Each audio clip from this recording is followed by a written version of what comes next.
Technically, they can hear me, and they can hear us over the music that's playing just barely, but that gives us a moment to. Yeah, right. No, they can hear us. Well, I guess technically speaking.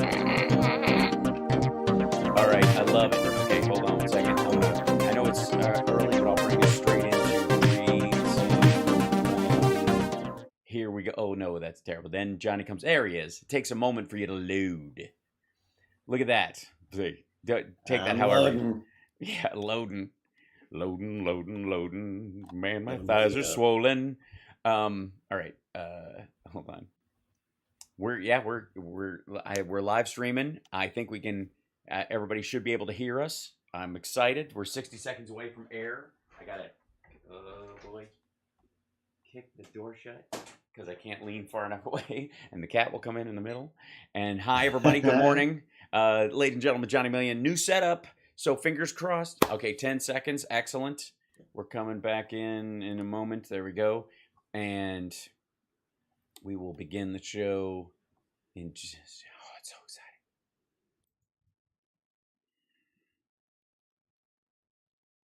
Yes. Yep.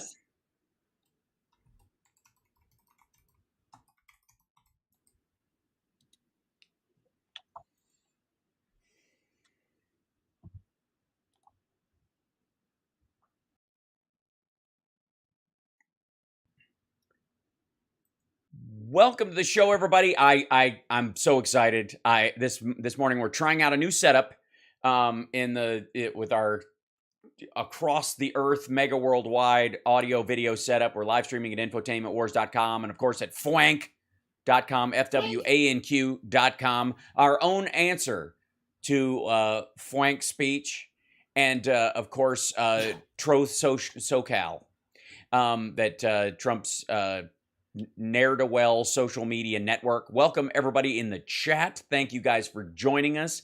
Super excited. You guys will let me know like levels and all that kind of stuff because I was so busy just making sure stuff worked that I'm just happy it's on, and we'll just hopefully it will stay that way. It's hard to pick out the biggest news of the week, but clearly the Manchin deal, especially from a guy named Manchin who lives on a houseboat, was an extraordinary turn of events. Apparently, this is my theory, and I'm sticking with it. Johnny Million, you've obviously been following and are aware of what happened and what wasn't happening. Since Build Back Better and the infrastructure bill, like the social aspects of that were separated last year to get them through. And then a new negotiation was started to try and get the other one through. And then the $1.2 trillion mark was too much for, Manchin and them. So they were going to pause on it. And then the Ukraine war happened and kind of threw a monkey wrench into everything. And then everybody was just kind of writing it off. And somewhere around May, it was like, you know what? From, apparently Democratic pollsters were hearing Democrats and progressives all across the country saying, you know what, it's not happening fast enough for me, so I'm just going to give the country back to Republicans since they're doing such a fantastic job taking care of the least among us.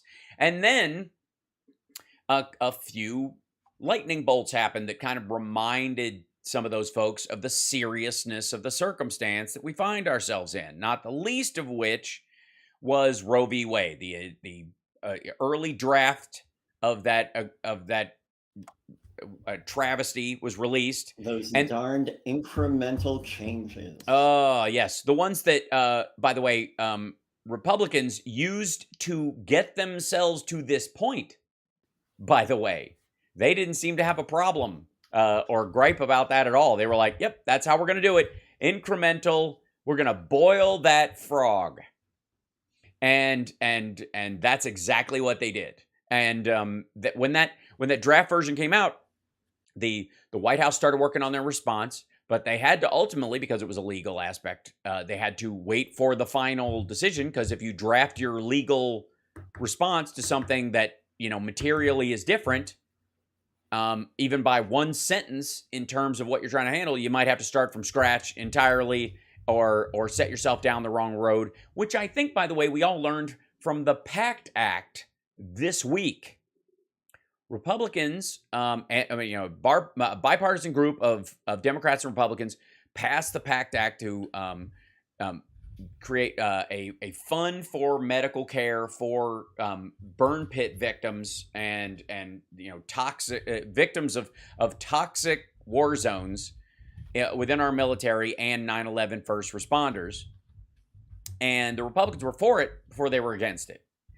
And the reason it was even back up for another vote to be scuttled by the Republicans was because of one sentence that would make it technically unconstitutional, and that change of that one sentence, which they just had to fix and then re-vote on it, everything's fine, no harm, no foul, on they go, apparently was too much for Republicans who had, they were so embarrassed by how they got rolled by Schumer and Manchin this week that they were going to take it out on veterans.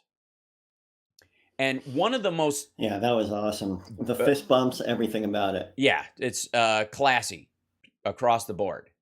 Especially, again, from the party that brings you Blue Lives Matter and Back the Blue, who also back people who beat cops nearly to death with flagpoles that were sharpened that had Blue Lives Matter flags on them, and tased a cop till he had a heart attack. Those folks, it wasn't sufficient that they would go after cops in that ironic and, I dare I say, sarcastic way. The military had to come next. So the yellow ribbons and support the troops and all that kind of stuff, throw that out. That's ridiculous. No. Once you've served, you've outlived your usefulness to the Republicans. And apparently you are a bargaining chip. And by the way, in this case, they're not even bargaining to get anything. It was just because it was just because they were aggravated. Just grotesque. And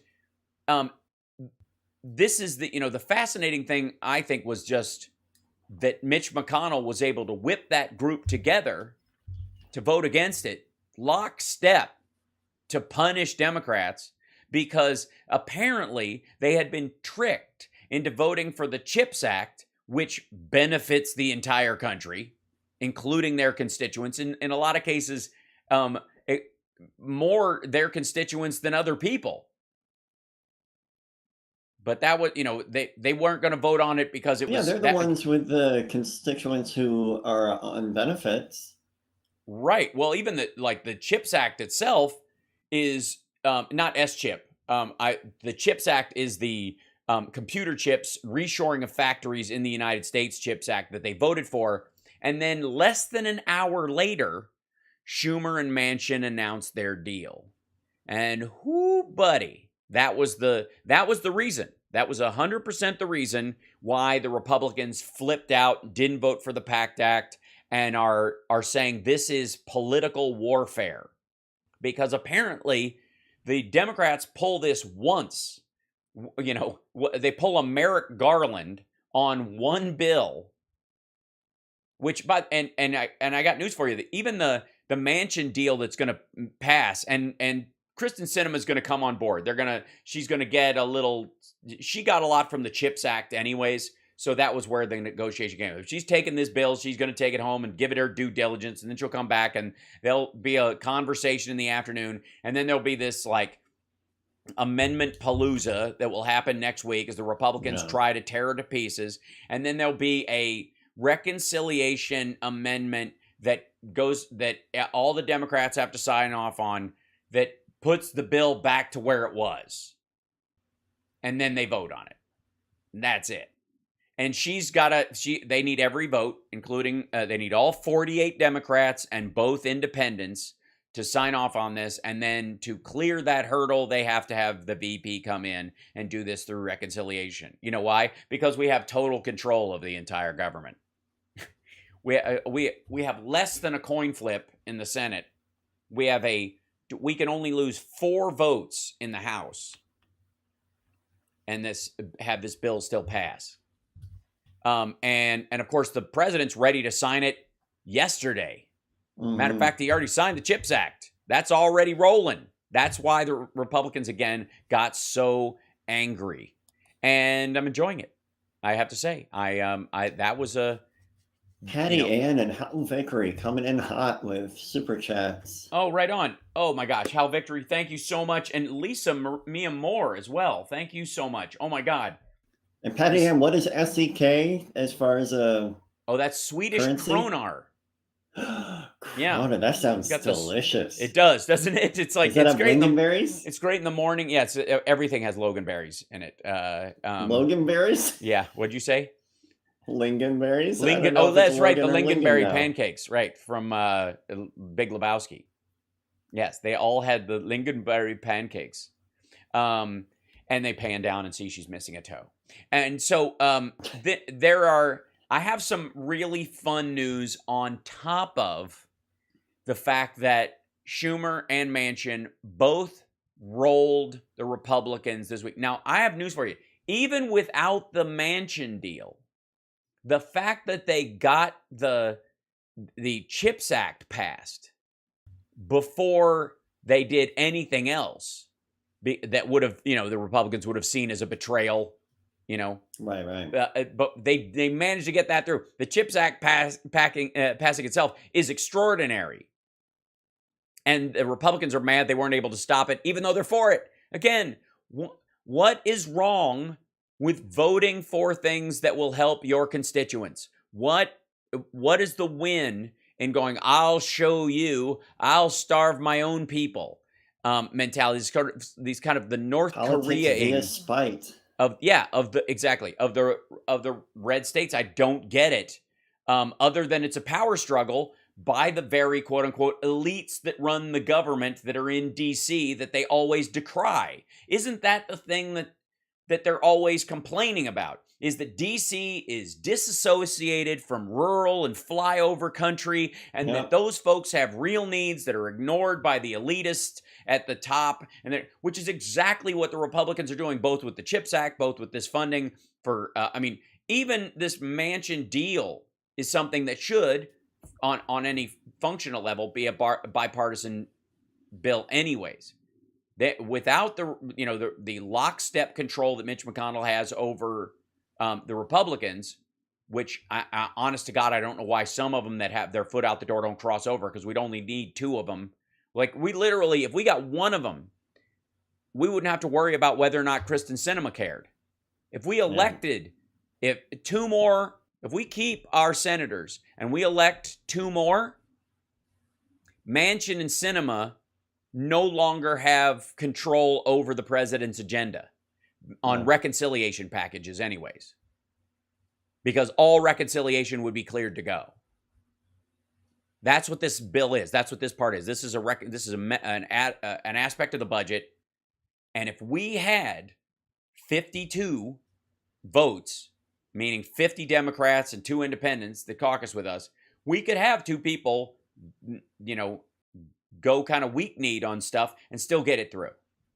Don't get me started on if we had 62, because then the function of our government looks wholly different than it does now, and the rest of us can go back to talking about music and art and what job we want and education and doing stuff instead of having to white knuckle our own government all the time. We'll be back right after this. It's the HAL Sparks radio program, Mega Worldwide, on WCPT Radio, Chicago's Progressive Talk. WCPT820.com is the website. SexyLiberal.com is where you can get the show as a podcast. And there's a new Sexy Liberal show just added in Washington, D.C.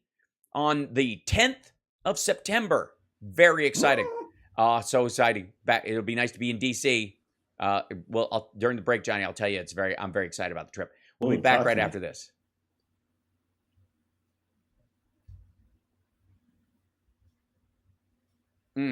So, yeah. So the one thing, I'm going to bring this up when we come back. Whoop, beep, this guy right here. And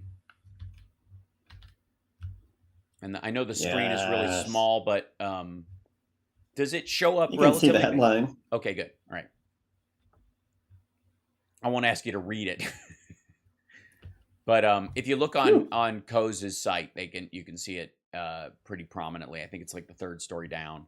But it's a New York Times is is reporting on it, and they've got a kind of a barrel edition of the story.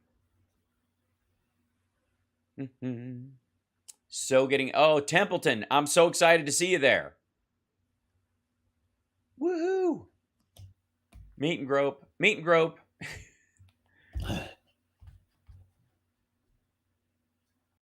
Yeah. So, if our dear Philip Ittner is able to get in, like as easily as everybody else, I'm going to be so excited. I can barely stand it. I think I have to add. Republican strategists are frustrated that gas prices are falling so quickly. Yes, they are. Oh, that's a bad one. 7 weeks in a row, and everybody's saying it's going to drop to last year's prices by October. And that will be, people will recognize, how would you ever do a man bun for fun? No. Thank you. Don't get me wrong. I suppose man buns are a great way to hide your bald spot, but so far not necessary, and fingers crossed, I think mine's pretty well concealed. I agree. Under the helmet. It's good. It's very smart. Hide in plain sight. You're very sneaky. I have no idea what my head looks like shaved. Never done it. Oh, you should figure it out. Yeah.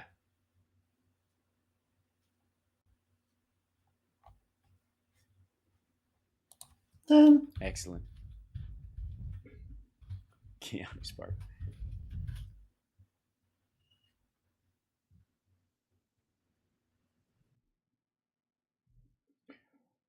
Well, there's more good news, bad news out there for us / the Republicans, and holy smokes, this is a good one. And I've been talking about this for a while, even while we were going through the wailing and gnashing of teeth that happened in the April-May zone, where people are like, I don't know if I'm inspired to vote because I realize we're no longer in Afghanistan and spending $300 million a day in Afghanistan. I realize we passed the first infrastructure bill and the first gun regulations we've seen in 30 years. And I realize that the unemployment's been cut in half. And I realize that they're managing the vaccine rollout and making sure that people get boosted like adults. And they're taking care to, minimize the effect on people who at least will participate in getting vaccinated. And I realize that they've cut the deficit in half. And, and I realize that the president has spent more on climate change expenditures just in the rescue package than any other time in American history, much less the new bill that's going to come out. But I'm just not inspired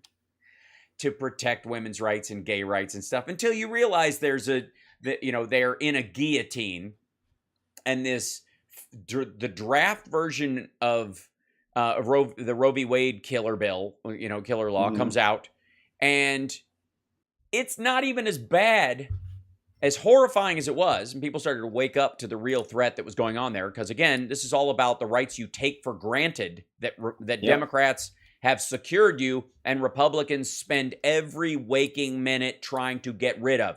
Let me state this again. Rick Scott has stated that the official platform of the Republican Party is to sunset all social programs, to sunset the Department of Education, to sunset Social Security, Medicare, Medicaid. Forget Medicare for all. Every 5 years, Medicare for nobody. And all they have to do, they don't even need the votes to stop it. They can just filibuster it till it's gone.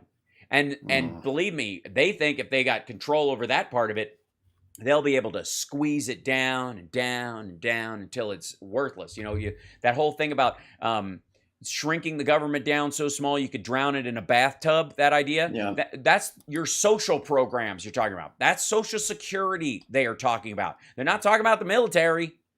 I mean, they're talking about veterans benefits, but they're not talking about, you know, the expenditures for planes, tanks, guns, and ammo. They're talking about S-chip. They're talking about the Department of Education. That's what they're talking about. They're even talking about the Department of Transportation. Our fundraising is going very well. We've got Oh, my Carol goodness. Cobb, Electric Outcast, Oh my gosh, thank you DC guys. 2257. You guys are crazy. Thank you so much for supporting the show. And Patty Ann in Sweden, but you're wearing lederhosen. That's a Trading Places. Poor Patty joke. Ann. Yeah, no, she understands. And by the way, don't forget to like and subscribe, support the show. If you can't, afford to super chat or something like that, subscribing is a great way. We cleared the 38,000 mark. We're on our way to That's unreal. 40,000. Right? It's very exciting. We're very proud. I've got something planned for the 100,000, and it may involve mild nudity, but I'm not. I'm not trying to pressure anybody. So or head shaving. Oh, right. No. That would drive the numbers down. I'm going to manscape on my only HALs. So anyways, I'm kidding. The one of the stories about this, one of the effects of the Roe v. Wade attack. And by the way, that when that final version came out, before I was distracted by the wonderfulness and the support of the people in our chat room. Yes. The big thing that came out in the actual opinion was Clarence Thomas's idea that anything that was achieved through a Supreme Court case that involved due process, gone. We got to rethink all those. Sodomy laws, same-sex relationships, same-sex marriage, like contraceptives, everything. Suffrage, none of it, if it's not guaranteed in the original draft. And a lot of people have been talking about him and Ginny Thomas and the idea that this might go back to, anti-miscegenation laws and the like, which, by the way, would save him a lot of divorce money, I suppose.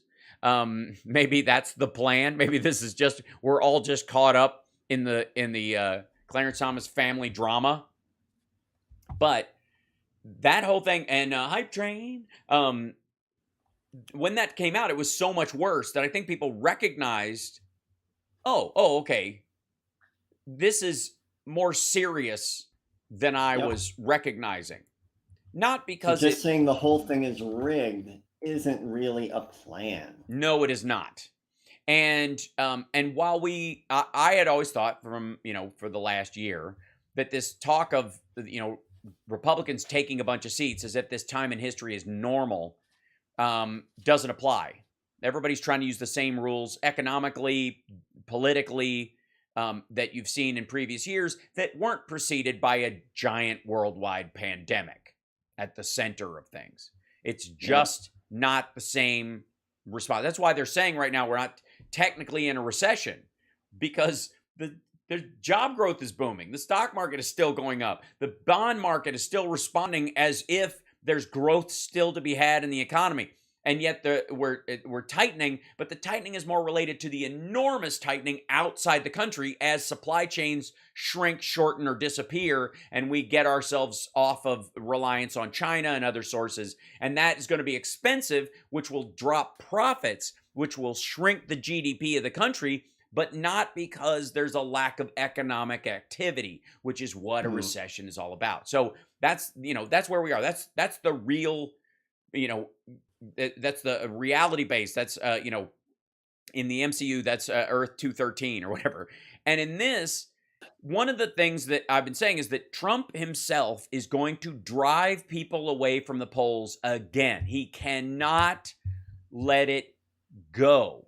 He can On the election thing? Yeah. Every single one of these things where he tries to come out and support a local person, he's still got a gripe about the election being rigged, and nothing has changed since then. The people who are going to be voting in the midterms this year are using the same machines and the same setup they voted with in 2020. And a lot of them know that. We don't care because we're grown-ups. But his followers, the MAGA faithful, those folks are not going anywhere. They're not going to use those machines. They're not going to, half of them aren't going to re-register to vote if they get kicked off, if they move or any of that kind of stuff. If they don't trust the system. I mean, they're they're one off ramp away from living like Ted Kaczynski. And so, of course, they're not going to keep up their citizen appearances at the very least. And then you find out that the impact of the Roe v. Wade, and by the way, this is a news story from 2 days ago. So this does not include the response to the scuttling of the PACT Act.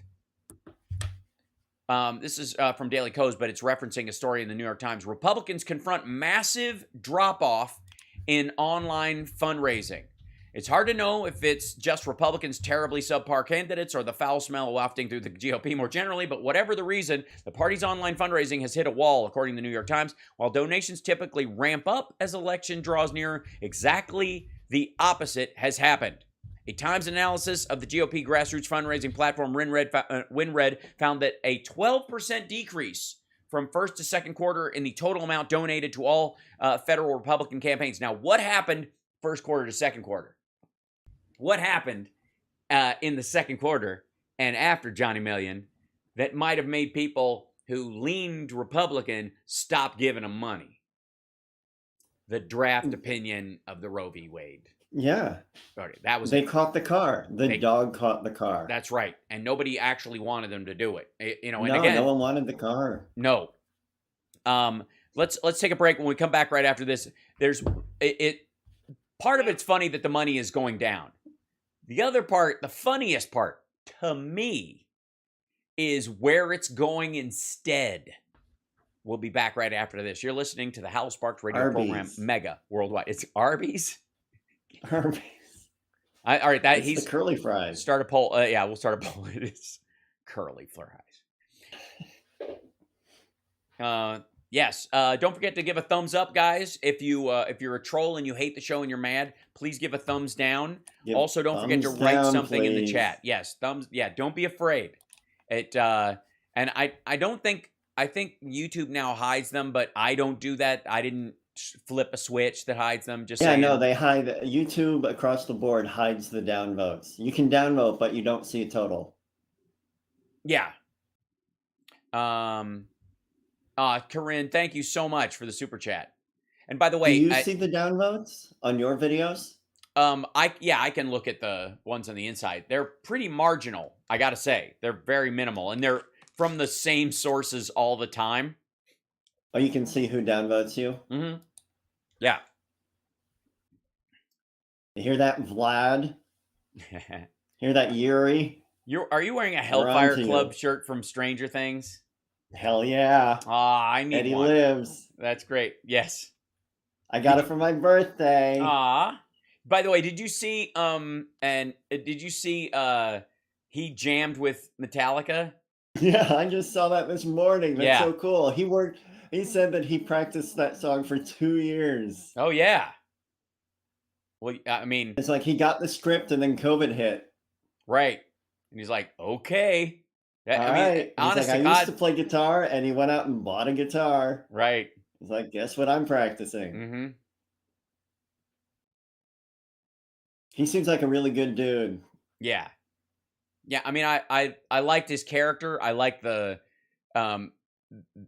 sort of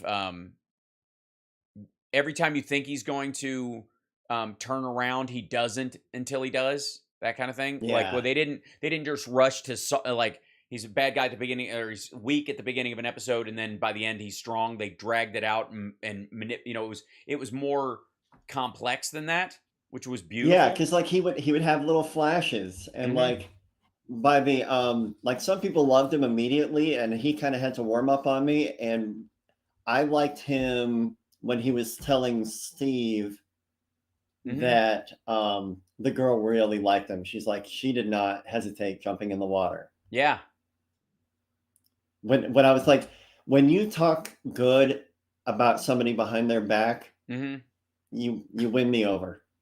Well, I wish I wish people could hear. I wish you could hear me talk about you behind your back. So I think you're a good man, and I adore you. Aww. I'm just saying. I'm gonna hold in my fart because of that. Come on. Why? I meant speaker. Wait.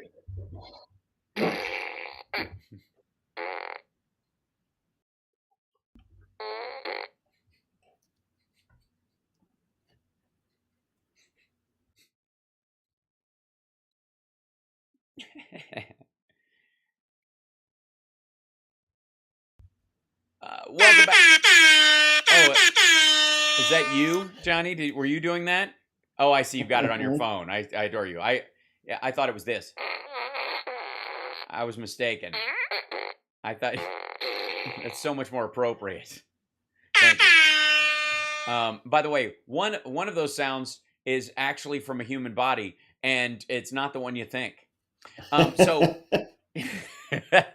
So, oh wait, there's also this one. Oh no, that's good. You keep that one on the I'm ready. Gonna keep that on hand. That's good. So, one of the things we were talking about is GOP small dollar donations, which is what they track on WinRed. There's a lovely chart. I'm showing it at infotainmentwars.com. Not, largely for the joy of my, our viewers and listeners, but also for the trolls who, this is going to make your stomach gurgle, kids. GOP's small dollar donations via WinRed are flat this year, while Democrats have increased substantially in the last 2 months on Act Blue. And this is, by the way, again, without the Republicans voting against, health care for vets who have been affected by burn pits and 9/11 first responders. That's not even factored into the polling. And by the way, they're going to come around and they're going to vote for. I scared Andrea with the horn. I'm sorry, Andrea. Oh, that's right.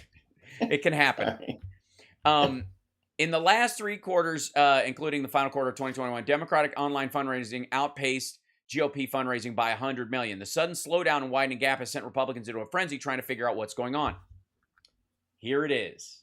The fact that Trump is their biggest fundraising draw just doubles their pain because none of the money that he takes in goes to Republican candidates. Yep, that should be the wop wop, I think, probably. Oh, you're right. I went for the Wilhelm. Hold on, I'll try and cue you. Here you go. The fact that Trump is their biggest fundraising draw just doubles their pain because none of the money he takes in goes towards the GOP's candidates. In fact, it works better. I didn't know I could truncate it. Yeah, no, it actually works better when it's cut short because it's even sadder. In fact, one of the few candidates Trump tried to help out to the tune of some $500,000, former Senator David Perdue of Georgia, got clobbered in his gubernatorial bid against Brian Kemp. That was the biggest expenditure. That was the biggest Save America payout, was trying to attack Brian Kemp. Let me explain that to you. The maggots, listen to me. Due to spending money on candidates that are a 1-to-1 swap, bag of sand for the golden idol while the darts are a-flying. He's not... Wait, this is primaries that he's wasting money on? Yes. Well, he's not even spending it. And the only time he did is on people to attack Republicans. I have to tell you, I disagree with this tactically, but it ain't my party. I can't tell them how to live. And this is great for us. It's worth noting that high-dollar donors are lining the coffers of the Republican PACs. For instance, the GOP PAC Congressional Leadership Fund ended June with $130 million cash on hand, while the Democratic House Majority PAC just had $60 million on hand. But, again, it's almost evened out because, like I said, Trump is hoovering up all the small dollar and the big dollar donors, and it's not going anywhere. And they include him in he's the biggest PAC draw. And you know what he's using that money for? To keep the lights on at Mar-a-Lago. Sexy. One of the things was he got everybody to send him money because he's got to fight the Democrats who rigged the election and stole his life and blah, blah, blah. And now they're going after him for, Russia number 3 and hoax number 5 or whatever. I've lost track. And he's like, I need a battle fund or whatever to fight back, a legal defense fund to fight back against what the Democrats are trying to do to me. The RNC is paying his legal bills. He's just that money that people sent in to help him fight the Democrats. He just spent it on himself. He just spent it on Bedminster. He just spent it on, I guess, getting the lawn mowed there before he buried his ex-wife yards away from the first hole at the golf course there, which I have to say sounds like a cross between something. It's the most John Wayne Gacy thing a president has ever done, but also it sounds like something you would joke about doing if you hated your ex. Right? Yeah, like she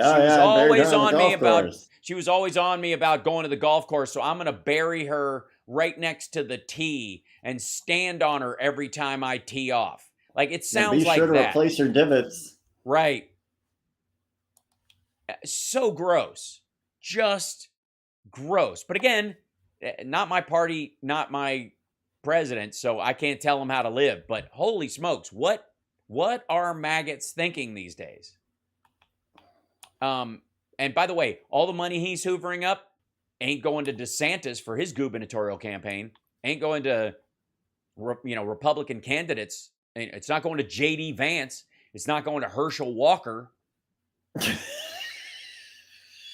I know.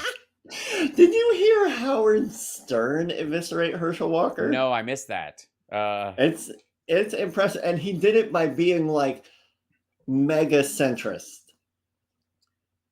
Like, all he had to do was just say, like, here's what Herschel Walker said, and here's what the truth is. Right. I don't understand how this happens. Well, with Herschel Walker, sometimes you're like, here's what Herschel Walker said.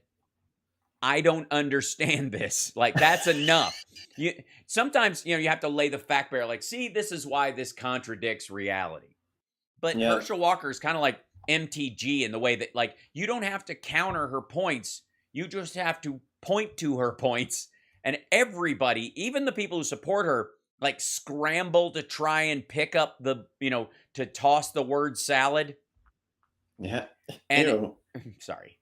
And anyways, I want to say that this is why, to all the maggots that listen to the show, and they do, and follow the show online and show up in the chat room, please, please, please set up a recurring donation at saveamerica.org or whatever it's called.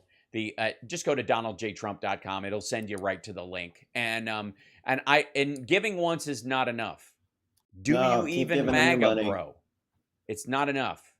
You what? Sorry? I said keep giving them your money. That's right. That's right. Speaking of which, one of the ways you can support the show is there's a super chat. You can give stars on Facebook, and of course you can become a Patreon supporter. Our Patreon people are the ones who make the show possible. They're our first wave of that help us get where we are today, where we actually have a functioning show. I'm gonna cry that it's working as well as it is. I know. I'm not trying not to jinx it. I'm trying not to jinx it. Like, I saw a TikTok the other day of an ambulance driver going, it's kind of quiet tonight. Oh, no. And everybody on the radio was like, no, I'm going to kill you. Right. So the other story that we're going to get to, more in the next break is that this tape of Matt Gaetz. So, okay, again, this is as good a time as any to take a moment and experience gratitude. Just have a moment where you can be grateful. I know the world feels full of tumult and turmoil. I know that, there's a lot, there's wars and rumors of wars. That we're near rapture every day, it seems. But there are little silver linings, little moments where you can be happy. And one of the biggest things you can be happy about is that January 6th was carried out, implemented, designed, and directed by the biggest morons on the planet. If any of these people had two brain cells to rub together, America might not exist. But thank God they are the stupidest people to ever attempt anything remotely like this. And a great example is this story today. And anybody who has Twitter can listen to this, and it's on I want to say, who put the initial audio out? this Washington Post. Washington Post got hold of this. Matt Gaetz talking to Roger Stone backstage at a MAGA event. Before you kick into that, yes, Honey Macaroni. Yes. Oh gave my gosh. all kinds of, and okay, so I can only imagine those are North Korean dollars, which is wonderful. No. Norwegian kronars. And Carol, really? That's not North Korean? No, it is not. There is no North Korean currency. Oh yeah, that makes perfect sense. They pretend to have so one. That's worthless. Thanks for nothing, Tony Macaroni. No, that's Your thanks useless for something. Currency. No, that's why it's useful. And by the way, and especially, you know, we love the Norwegians because my stepmother is Norwegian, and she's why I can say grace in Norwegian. Yeah. Jesu nam gevitel bord spiese dreke padatord. I can do it. Just invite me over for dinner and Tony, and I'll be glad to do it. So Matt Gaetz caught on tape talking to Roger Stone about a possible pardon from Trump, where he refers to Trump, by the way, those of you that love the illusion of the Hunter Biden laptop. Reminder, there is no Hunter Biden laptop. Doesn't exist. Come at me, bro. That Maxwell, thank you so much. And Mr. Monster. Oh, look at that. And appreciate it. He says, out of David Pakman, the Majority Report, and TYT, you seem to be the most positive and optimistic. Maybe things are really getting better, and we're just so used to negative politics happening. That's exactly it. Optimistic stoicism. That's what we preach here. And I'm still, so far, I'm batting like 999. So we're doing all right. But check this out. So Matt Gaetz, oh, bless you for that, Mr. Monster. I'm glad.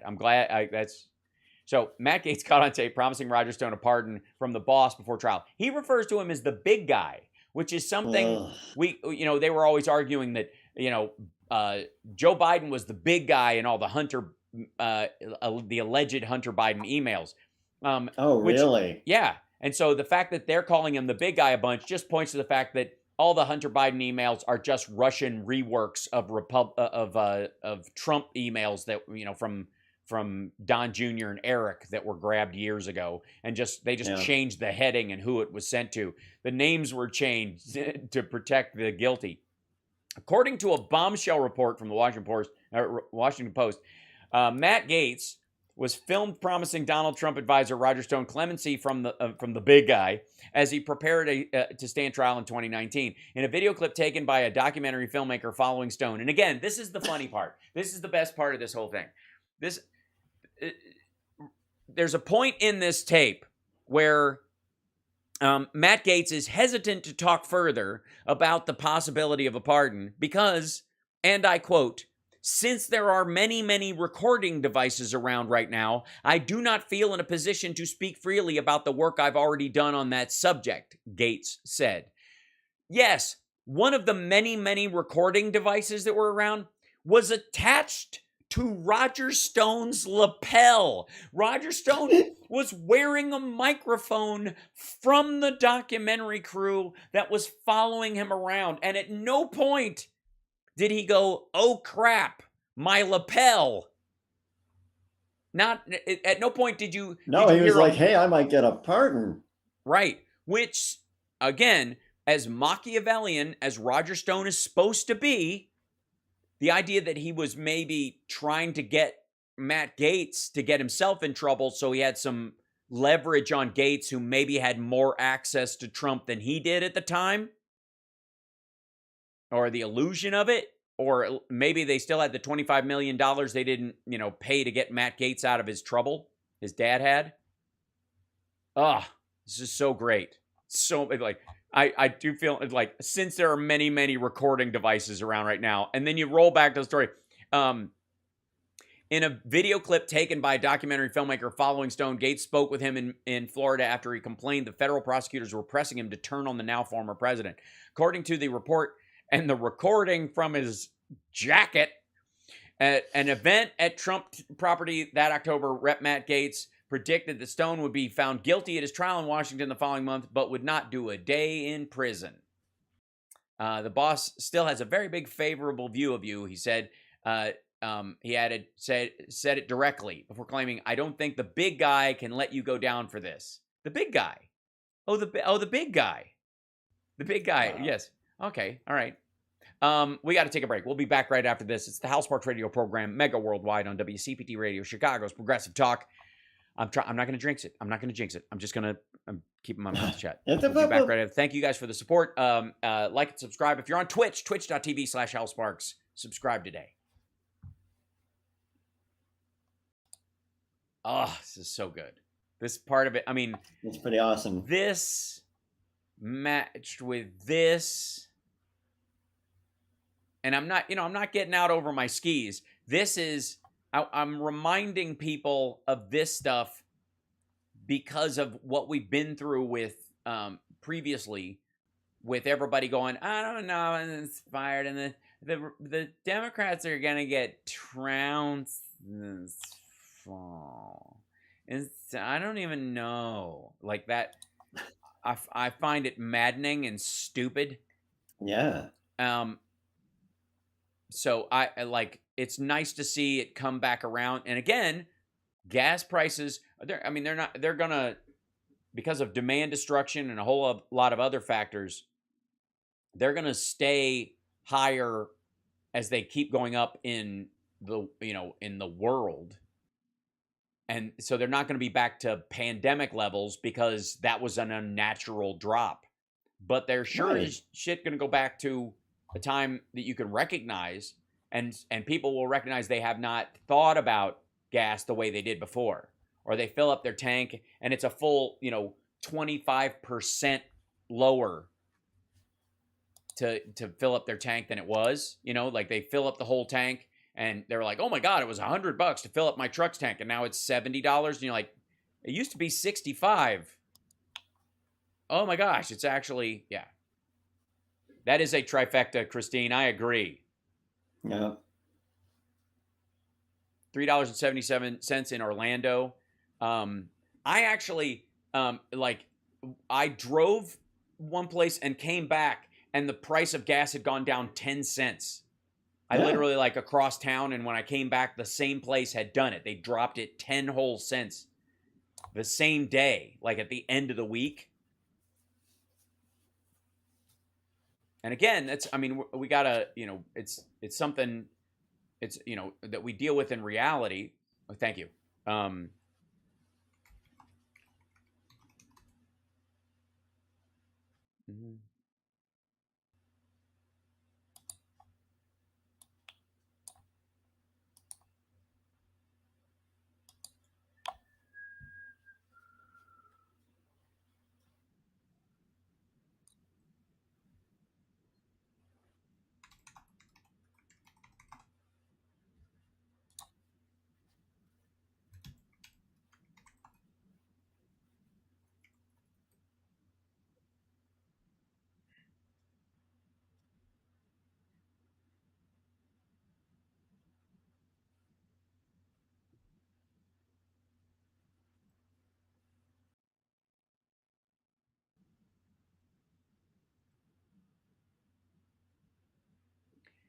Gas prices have continued to drop as well, which is another nightmare for Republicans going into the fall if it continues to go that way. Now, again, gas, because of a couple of major factors, the main one being demand destruction over time, and the need to sort of almost at a pharmaceutical level price control on gas, in that people who need it desperately need it and therefore can't live without it, and therefore you can kind of squeeze as much out of them in those situations as you possibly can. And that is going to increasingly happen in the developing world and start lowering in the United States, Canada, and Europe, and in some parts of Latin America, Argentina particularly, couple of other states, and certainly in a total fit of irony, Saudi Arabia, Qatar, the UAE. There's going to be huge demand destruction in those areas, which will limit the need for it and therefore drive up the price in other places, because not only does the United States and these other countries use a lot of gas and then have stopped using it, we also refine a lot of it.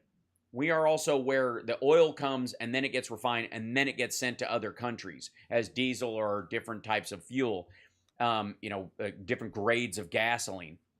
And in doing that, if we start shutting down, like we're not still in the United States at the refining capacity that we were in 2018. Essentially the reason is because of employment and getting places back online, both here and overseas. So as oil prices continue to come down, there's a sort of bottleneck through the refining capacity. But it's ramping up, but it's doing it relatively slowly. And if you have a crisscross of demand destruction, a raising of refining capacity, and a lowering of oil prices, you have the recipe for actually an oil crash. In 2014, when gas hit its last high number, before the record was broken at $5, 6 months later, oil prices cadavered because as a commodity, there are a lot of players, and a lot of players will rush to get the high prices. You can sell gas at a high price, you can sell oil at a high price, get it out of the ground, make hay while the sun shines. The problem is everybody has the same thought at the same time, and eventually you overproduce. And here's the dirtiest, besides the environmental aspect, here's the dirty secret of oil and gas. There's plenty. There's arguably too much. They have to throttle it to make the kind of profits that they need to make, because the world is moving away from it. Industrialized countries and first world countries that are really pushing towards this have more efficient vehicles, and then are moving. I mean, not just electric cars, but the number of hybrids that basically is the effect of taking an entire vehicle off the road. Every time a hybrid is, it's the equivalent of taking 2 cars from the 90s down to 1, right? Mm-hmm. And then you put 2 hybrids out there, that's an exponential change.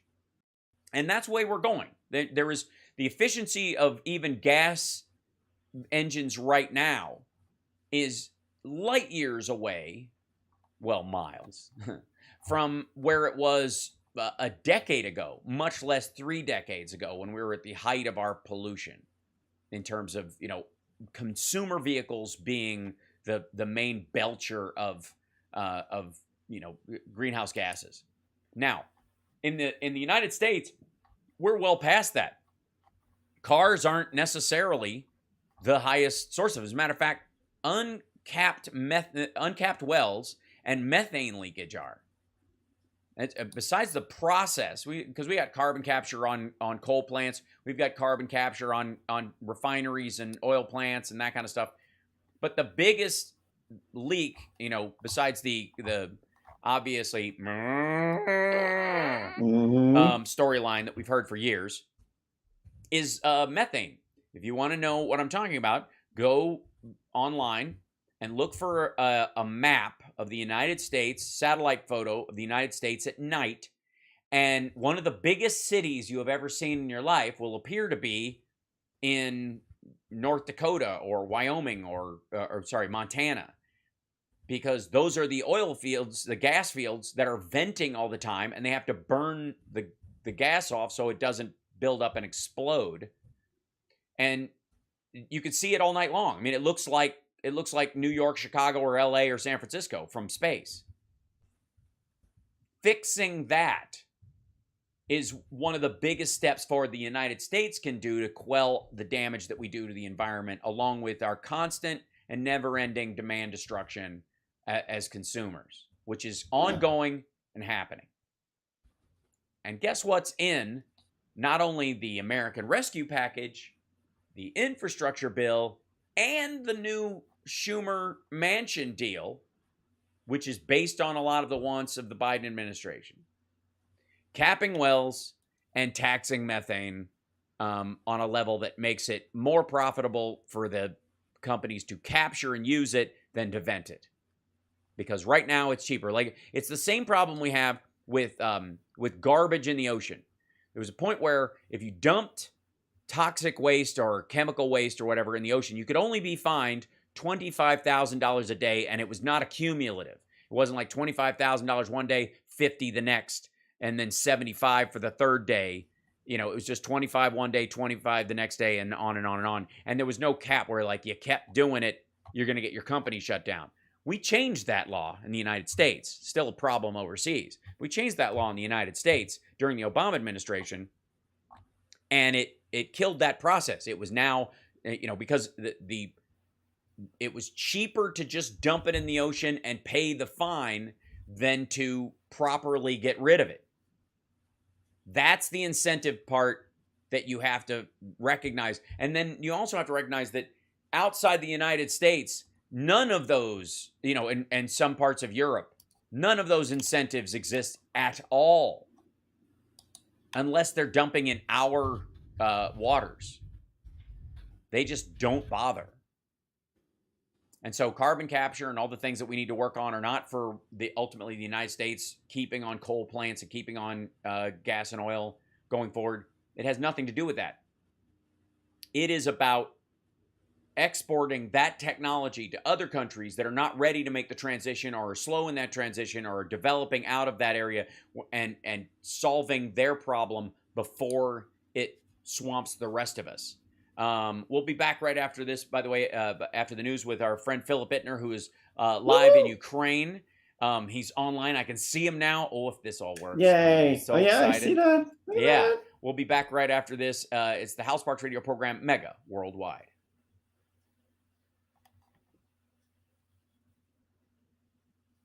All right, now, let's see. I think we're going to go to, I got to put him in. Let's see. Let me go back to you and me. Hold on. And then I have to switch to this, and then I'll bring him in. Let's go to this one. And then I need the...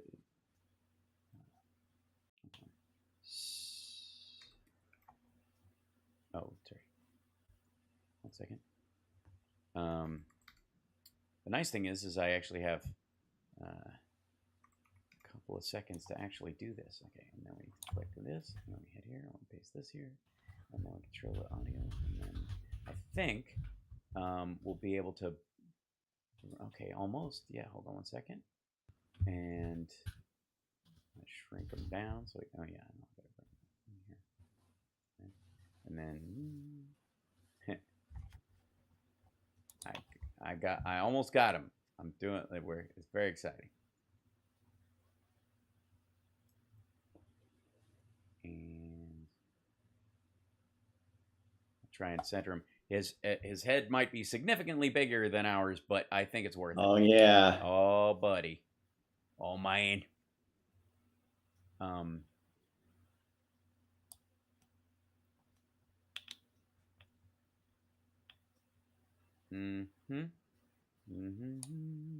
Almost there.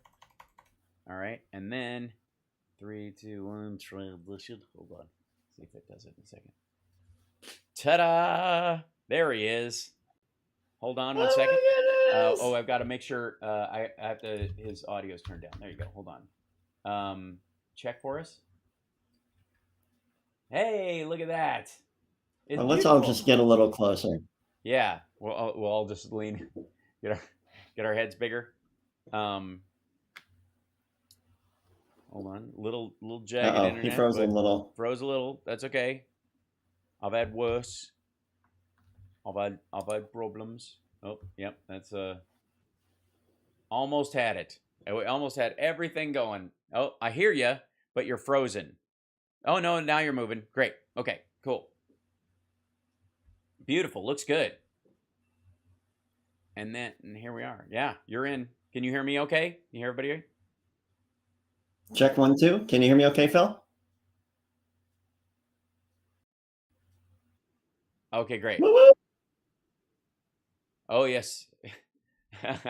Well, you should be able to in the, I think it's in, look for a dish. Yeah. All right. Not a problem. You sound great, and you look great, and it all works, and I'm very excited. So we'll be back in just a moment. Yep, you're back in Lviv? Excellent. With a better view. I mean, yeah. technically speaking. So,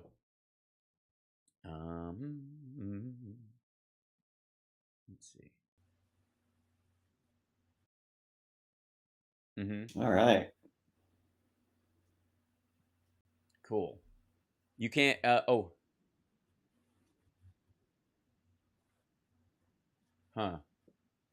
Okay. Yes, that's a great idea. Apparently, YouTube can't hear Phil. Yeah, I'm fixing that right now. So hold on one second. And we should be good. Tech. Can you check for me, Phil? Check. Check 1, 2, 3. Okay, excellent. And then Can you hear me now? I can. And then let's see. Can YouTube hear me now? Let's see. Speak for me because your audio. Check. Okay. Now they can hear him. Yep. I'd say he's too loud. Huh? All right. I'd say he's too loud. Okay. Whoops. Because I can hear every word. I see. We lost him for a second. Phil, come back.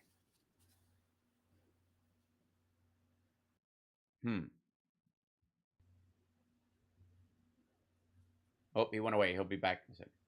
Fingers crossed. He's logging back in.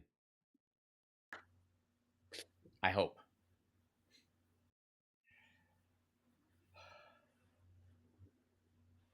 I blame all of this on Phil. I do too.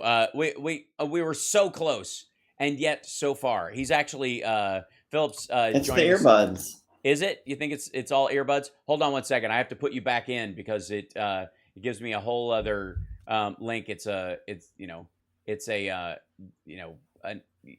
can't all be perfect right out of the gate. I mean, come on, cut me a little bit of slack. I think there you are. There we go. Yeah, and he's in sync. It's just great. So welcome, Philip. Thanks so much for joining us. You're back in Lviv, over near the Polish border. The European sort. Yes, the Polish border. Yes, the European side of things. Just as, by the way, things are heating up in the south around Kherson, and then of course. Up in the east, it seems like everywhere it's almost like everywhere the Ukrainians probe in areas that the Russians claim they have, they're not finding as many people as they think. The idea being that there should be in an area that you've claimed that you have control of. One would think there would be enough soldiers and materials there to hold said area. Therefore, you can say you've claimed it. But every time they seem to look, not so much. But where do we start? We start with the joy of Channel 1 and the fact that and they're basically saying that what I've been saying for a while, which is that on top of all this stuff, it's really just resource theft. On top of all their other garbage talking points, that this is really just like, look at all the oil and gas and the seaports, and we need that land because we're doomed without it, and our country's crap, and so we just need ports and oil and gas because it's all we do. They're slowly shedding all their pretext that they started the war with, and they're just getting down to the reality of, we just want that land, and we don't want Ukrainians to be have self-determination, and right. It never had anything to do with Nazis. Never had anything to do with it never had anything to do with the subjugation of the people in the Donetsk and the poor Russian speaking population in the east of Ukraine. That's all just what they use to excuse their colonialism. Aggression. There's no other word for it. Yeah, I would say they're standard run of the mill imperial colonialism, old fashioned take 100%. land because you need what's I'm under big, it. you're small. I can take what you have because you can't defend yourself. Right. Is the idea. And the Ukrainians are proving them that maybe they were wrong about that. Yeah. So, I mean, again, the Kherson story, and if you can maybe catch people up on the importance of Kherson, and so I don't just blather on about it. Well, Kherson's important. Well, there's a lot to talk about and a lot to unpack when we talk about Kherson. Kherson strategically is important because one, it is the gateway across the Dnieper River in that sector of the country. Two, it is where the freshwater canal starts from a dam along the Dnieper River, and the fresh water is taken then and goes down to the Crimean Peninsula. So in order to support, it's a domino effect. In order to have a Black Sea fleet, you have to have Sevastopol. In order to have Sevastopol, you have to have Crimea. In order to have Crimea, you have to have the water canal because there is no fresh water. Crimea is relatively barren, actually. It's not a really fertile land. So they have to bring in fresh water. And so all of these domino effects, and then ultimately in order to control Crimea, you have to have a land bridge because the sea bridge is not viable. So it's really, in many ways, it ultimately leads to the Black Sea Fleet. But along the way, you have so much territory that's important, and Kherson is a linchpin in that. Now, in addition to talking about Kherson as strategically important, we also have to discuss a little bit about the way that Kherson fell, because it was the first major city the Russians took when they invaded in February 24th. And there was a lot of strange circumstances in the way that Kherson fell. There were apparently sympathizers with the Russians. There were turncoats. There were, I mean, they've been described by the Ukrainians as traitors. And since Kherson was taken in February, the Russians have been trying to annex it like they did Crimea, like they kind of attempted to do in the Donbass, where they have these fake referendums. And the problem with that is that the Kherson Oblast bridges both sides of the river. So that's really difficult for them to try and achieve complete control of the Oblast and then hold a fake referendum. But a lot of very, very hinky stuff happened in the beginning of the war.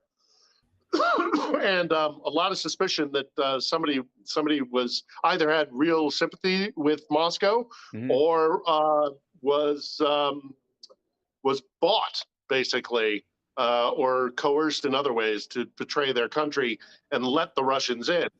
And then since the occupation began of Kherson, there have been a number of reports trickling out about a number of assassination attempts, some successful, some not, a lot of partisan activity. There's a pocket down there of actual guerrilla warfare, not just like subterfuge, but really fighting behind enemy lines. And then a lot of very shrewd, smart civil disobedience and ways of disrupting Russia's attempt to kind of take control of Kherson. I mean, even to the point of like, you know, there's one of the great stories I heard out of Kherson. Now it's probably 2 months old. Was, you know, a bunch of Russian soldiers rocked up to a restaurant in Kherson and asked for a bunch of shish kebabs, and then they gave them shish kebab laced with rat poison and killed like 5 of them. So, you know, there's civil disobedience going on there. There's a lot of there are, you know, like the Ukrainian flag raised over the train station in Kherson 2 months into the occupation. There's stories of posters being put up. One of the great things I saw in the last week or so was that there's a poster apparently being put up around the oblast that in Russian says, Russian occupiers go home, or the HIMARS will make you stay here forever. Right. It's like the woman with the sunflower seeds at the beginning of the thing. Exactly Now, right.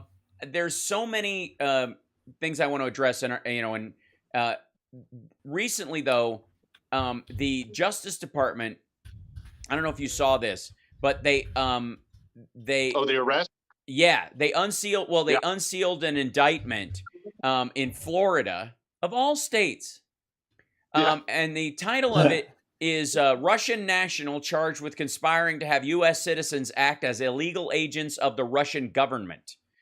An indictment was unsealed today in Tampa, Florida, charging a Russian national working on behalf of the Russian government and in conjunction with the Russian Federal Security Service, the FSB, with allegedly orchestrating a years-long foreign malign influence campaign that used various U.S. political groups to sow discord, spread pro-Russian propaganda, and interfere in elections within the United States.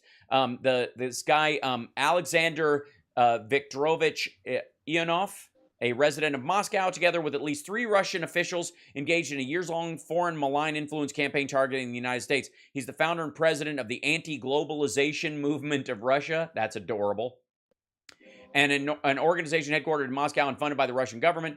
Ionov utilized AGMR to carry out Russia's influence campaign. So, by the way, when you hear the globalists, the globalists languaging, that dude played a big part in why that word is floating around in your transom when you're discussing things. By the way, it's really like so much of the world right now. It's really hot here in July in Lviv, so I opened up the window so that I could get a little bit of fresh air into this. But you might get a little bit of. We have a musician on the square behind me, so there's you're gonna nothing wrong with that. Get a little bit of musical entertainment while we talk. That'd be great. Totally good. Yeah. But no, that indictment also comes on the heels of the news did you hear about the arrest also in Florida, certainly probably part of the larger cell of a couple, a man and a woman who were deep cover, have been in the States for decades, like late 80s, I think I want to say, early 90s. Yeah. And the guy was like, he was, the man had been in the Coast Guard and had been a military contractor. Now we're hearing, not only are we hearing about these arrests, these indictments in Florida, and this kind of asymmetrical warfare and political information warfare, but we're also hearing the same thing is happening, in Italy, in other EU countries. We had better wake up in the West very quick to the fact that Russia may not find success on the battlefield, but there's every chance that because they really are good at it. You got to hand credit where credit's due. They're very good at subterfuge and espionage. They get more bang for their buck that way, and they're gonna disrupt our elections. They're going to. They have been, and they're going to ramp it up. So every American, every person who has an election coming up in a Western country that's involved in defending Ukraine or supporting the Ukrainians, or even if not, just to drive a wedge between Western powers or internally within Western countries and Western democracies, the Russians are going to do it. Well, and we better be aware of it, and we better. I mean, this had better be something on everybody's minds. Especially as we go into November. I would argue, and have in the past, that there's a tendency to give too much credit in the case of Russia and China to some degree, and of course Trump, about how effective they are at manipulating the electorate, at manipulating, like our society and its openness. But in reality, it's sort of the equivalent of and I'm not making a direct parallel, so people calm down, but like a serial killer who, kills, nurses or people, who are looking the other way, people they can physically overwhelmed. I'm going to Cobra for my visual imagery on this, but the idea that they're attacking people who are easy to take. And it's because they don't expect a threat. Civilized people are often caught off guard by mass acts of uncivilized behavior. That's what mass shooters take advantage of. And this is the information version of a school shooter. That's what they do. Yeah, well, and what they are so good at, And this is, again, I mean, I think they are effective at what they do, but they're one of the things they're really good at, because they study us so intrinsic. I mean, this is a major focus of their attention, is to get us to fight amongst ourselves. So they're not going to go. They won't go and make things happen on an overt, large scale. Right. But what Soft power. what they will do is they'll put, Maria Bertini, Bertina at the NRA, and have her sleep with the Overstock guy. Have whispers in their ear, and then they'll do it themselves, or they'll set up a Black Lives Matter rally across from a Guns for Jesus rally in Texas. And they're in both groups. And then just go, have at it, boys. Right. Because they know that they get the ball rolling, but then they they sit back and they just watch the fuse as it heads towards the explosive. We have to take a break, but the two people you're talking about are a Hawaiian couple who moved to Florida. They lived under the ID of 2 dead kids from Texas. Yep. We'll be back right after this. I gotta think all that's connected. Oh, yeah. It's the HAL Sparks radio program, Mega Worldwide. I mean, it looks like something from Stranger Things, Johnny. You have to see this. Look up Hawaiian couple charged with stealing IDs of dead Texas kids. Good times. We'll be back right after this.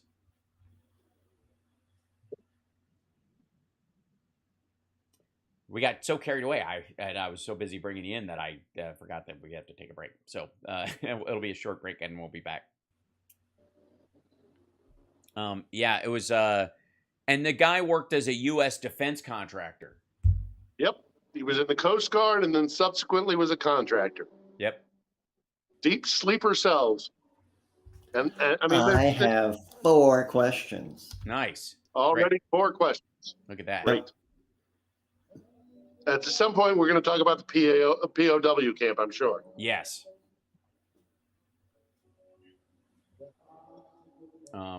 And Johnny, do you know about that, the POW camp? So, can you hear this? No, that one I don't know about. Okay. Oh, he said, "What a wonderful world." That's lovely. Yep, he's singing Louis Armstrong. Let's see.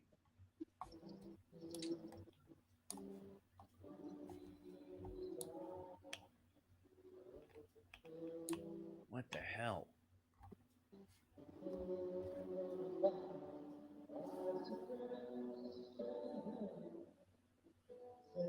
This is there's a new report on Politico that Mark Meadows burned papers after he had a meeting with Scott Perry. What the hell? And this is after they deleted the text and all that kind of stuff. By the way, he's one of those who nobody called Roger Stone and Alex Jones and those assholes at the hotel. Thank you, at the hotel.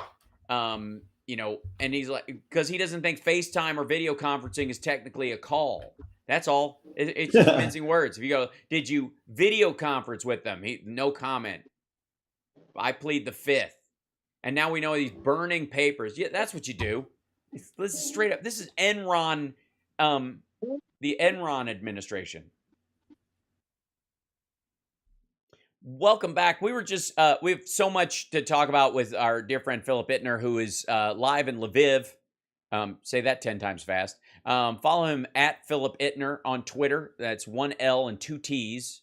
And of course, at Johnny Million. You don't need the 1 anymore because he's number 1 and we know it. No. At Johnny Million on Twitter, and I'm at HAL Sparks, as you do. We were talking during the break that there's obviously one of the biggest stories, and then we're going to get to questions from the chat room. Lovingly farmed by Johnny Million.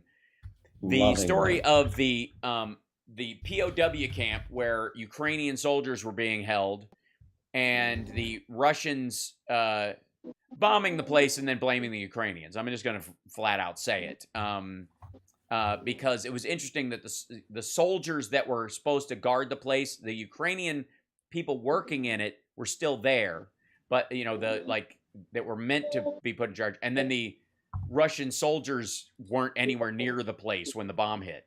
So what's the story there, though? What are we hearing on the ground from from Ukraine itself about that? Well, they're bouncing the ball back and forth. The Ukrainians say the Russians say the Ukrainians did it. Right. I mean, I tend to agree with you, Hal. I think it's highly suspect that that only the Ukrainians were killed with.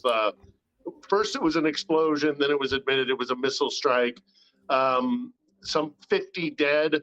Apparently, all captives that were Azov Brigade, this brigade that really gets under the skins of the Russians, and also coincidentally comes at a time when this kind of narrative is being put around in Russian media about how shooting is too good for them. Right. We should execute the Azov Brigade members.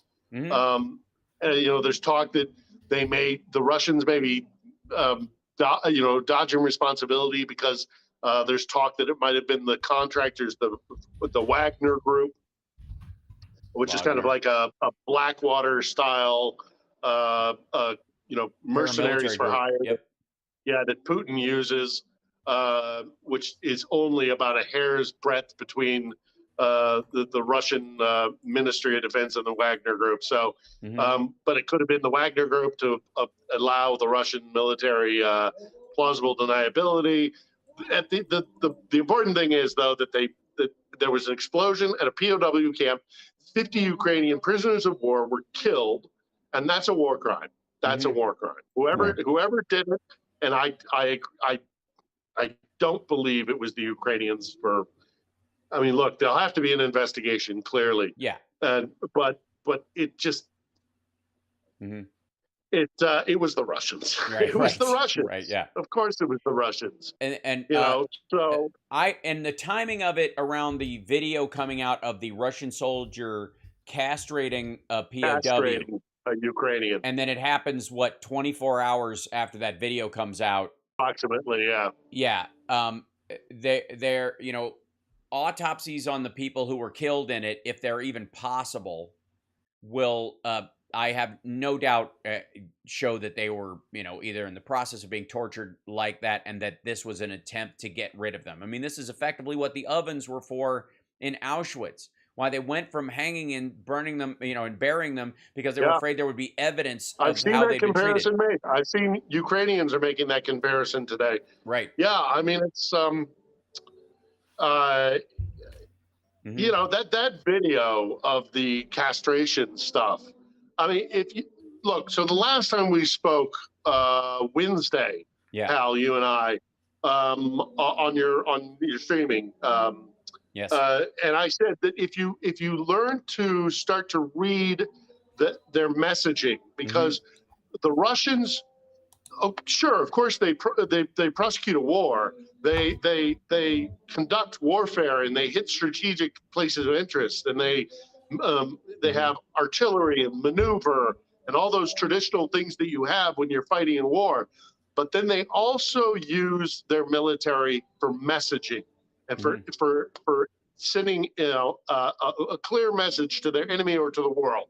So I said on Wednesday that I thought we were going to get hit on Thursday because it was this brand new holiday that Zelensky had implemented, celebrating Ukrainian independence and statehood. Well, what happened on Thursday? We got hit, around the country, but in Kiev. They send. They either dissuade. They'll change the narrative. For example, with the castration video, they'll sink a tugboat. When their tugboat gets sunk, they'll shoot at Odessa with a missile. To say, hey, don't shoot. Don't sink our ships. Right. There's a language that they use. It's not only strictly strategic.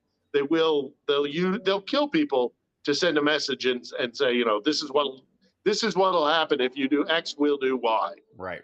Yeah.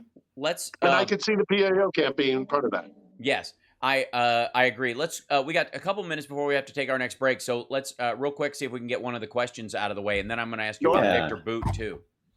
All right. So Ed's 3D Tech is asking, are the U.S. made tanks coming next to Ukraine?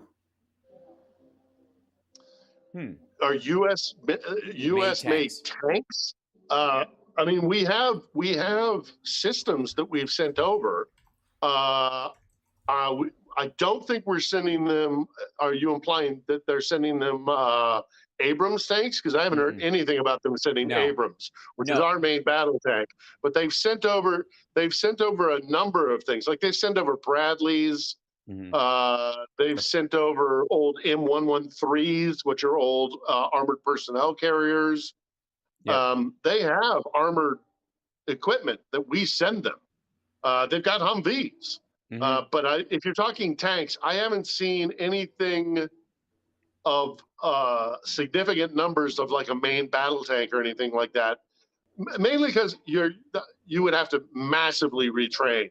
Right. It's one thing to send them HIMARS when they've already had MLRS systems, which are related. But we are sending them to NATO countries to replace Soviet era ones that they're giving to Ukraine. So we're sending Poland, for example. Poland, for example, gave a whole bunch of T-72s, which are a battle tank from, I want to say, their height of usability was in the kind of 90s. Yep. Early 90s, late 80s. Late 80s, 90s. We got mid-late 80s. We have to take a break. But anyhow, we're but then they give Abrams to the Poles. Yeah, well, we got to take a hard break. We'll come back with more of your questions after this. This is the HAL Sparks Radio program, Mega Worldwide, now with 100% more Johnny Million and our dear friend Philip Ittner, who is live in Ukraine. We'll be back.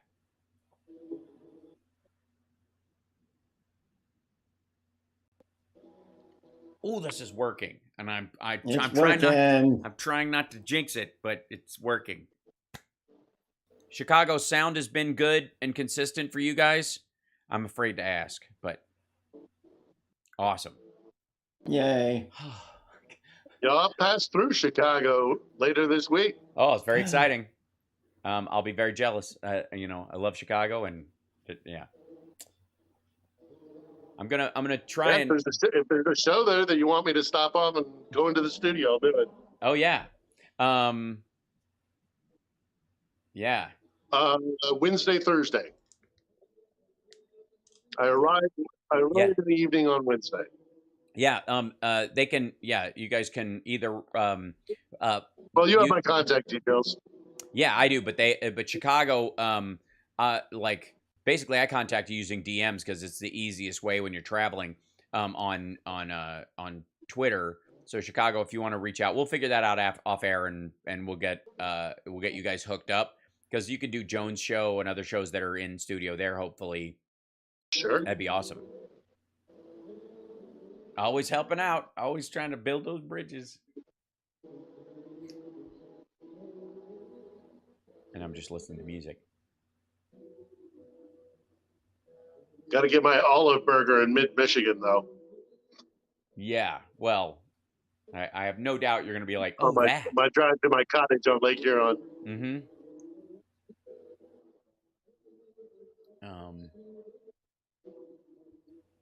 Yeah, so the only story I was able to find was from 6 days ago from Defense Blog, where they were saying the Abrams are coming to Poland and Germany and other countries that have Soviet era. They're not going to send Abrams here. No, not for this. We're a long way away from that. Right. And they don't need them. Mm-mm.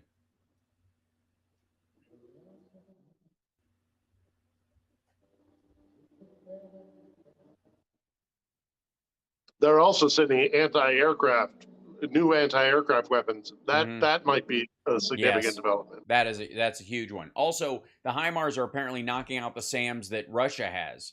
We're sending better missiles to be fired from the HIMARS with longer distance. Yeah, so once you have the HIMARS system, and there's thousands of rounds that we're going to send for the HIMARS. So right, we'll see. We'll see. Fingers crossed. I mean, this is arguably the beginning of the big push. It seems to be like they've been talking about it. It's almost like they're doing it and announcing it without overtly doing it, so Russia doesn't take it as seriously as they might. Well, yeah. I mean, Mm-hmm. Thank you. We'll see. They might not have anything to say about it. Frankly, they might not have a choice. Right.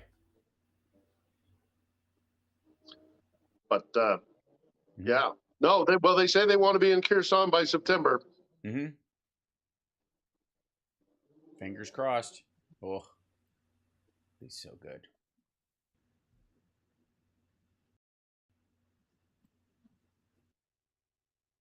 Welcome back to the show. With us is Philip Ittner. Johnny Million is in Chicago looking at the questions put out there by the chat, and we're going to address some of those. Don't forget to like and subscribe on infotainmentwars.com, which is the YouTube channel. That helps us out a lot, boosts us in the algorithm, helps us get our message out, all that stuff that I'm supposed to say as a professional streamer.